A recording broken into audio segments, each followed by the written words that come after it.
رسول پاک صلی اللہ علیہ وسلم کے خصوصیات آج ہم بالترتیب ذکر کریں گے۔ حضرت جابر بن عبداللہ رضی اللہ عنہ سے مروی ہے کہ رسول اللہ صلی اللہ علیہ وسلم نے ارشاد فرمایا، اللہ پاک نے مجھے 5 خصوصیات عطا فرمائی ہیں۔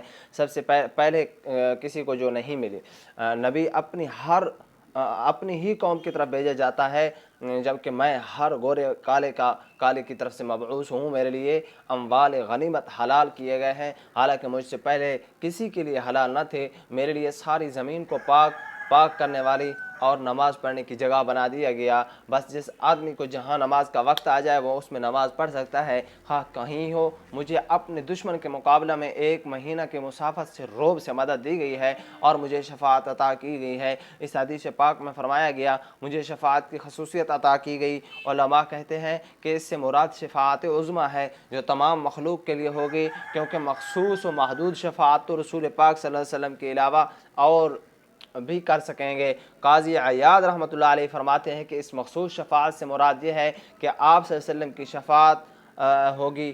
بعد نے کہا ہے کہ آپ صلی اللہ علیہ وسلم کے لیے وہ شفاعت بھی مخصوص ہے جو ان لوگوں کے لیے ہوگی جن کے دل میں ایک ذرہ بھر بھی ایمان ہوگا اور کسی کو ان لوگوں کے لیے سفارش کی اجازت نہ ہوگی، صرف آپ صلی اللہ علیہ وسلم ہی ان کی شفاعت کر سکیں گے۔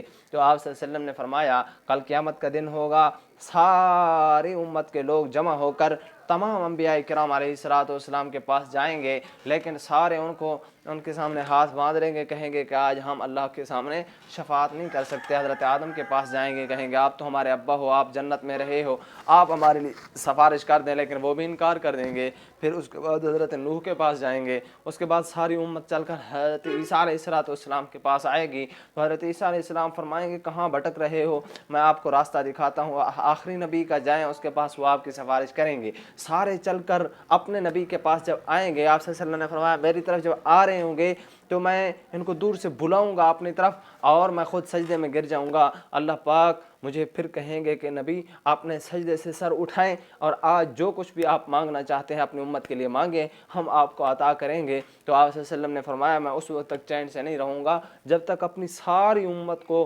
گنہگار امت کو جہنم سے نکال کر جنت کے اندر انشاءاللہ پہنچاؤں گا۔ تو رسول اللہ صلی اللہ علیہ وسلم کی شفاعت ہوگی، قیامت کا دن ہوگا، اللہ پاک غضب میں ہوں گے، فرمائیں گے اے محمد اپنی امت کو حساب کتاب کے لیے پیش کرو۔ تو آپ صلی اللہ علیہ وسلم نے فرمایا میں حضرت ابوبکر صدیق رضی اللہ عنہ کو آگے کروں گا، تو اللہ پاک حضرت ابوبکر صدیق کو دیکھیں گے تو خدا کا غصہ ٹھنڈا ہو جائے گا۔ صدیق کی عظمت پہ قربان جائیں، قیامت کا دن، روز محشر، ان یوم الفصل کان میقاتا کا منظر ہوگا، تو اس وقت خدا جلال میں ہوں گے، غضب میں ہوں گے، حضرت ابوبکر صدیق کو دیکھ کر اللہ کا غصہ بھی ٹھنڈا ہو جائے گا۔ تو اس وجہ سے حضرت ابوبکر صدیق کے ایمان کے کیا کہنے، ان کے عشق کے کیا کہنے، ان کے وفا کے کیا کہنے۔ خدا کی قسم مومنو، آج میں کہتا ہوں کہ حضرت ابوبکر صدیق آج بھی نبی محترم کے بالکل ساتھ سوئے ہوئے ہیں، جنت کے اندر ہیں۔ خود رسول اللہ نے فرمایا ما بین بیتی و منبری روضۃ من ریاض الجنہ، مسجد نبوی کے ممبر سے لے کر میرے گھر کے امی عائشہ کے حجرے تک یہ جو ٹکڑا ہے یہ جنت کا ٹکڑا ہے۔ تو اس وجہ سے اللہ پاک ہم کو بھی صادق عشق نصیب فرمائے، ہمیں بھی اپنی محبت نصیب فرمائے، اللہ پاک توفیق عمل نصیب فرمائے۔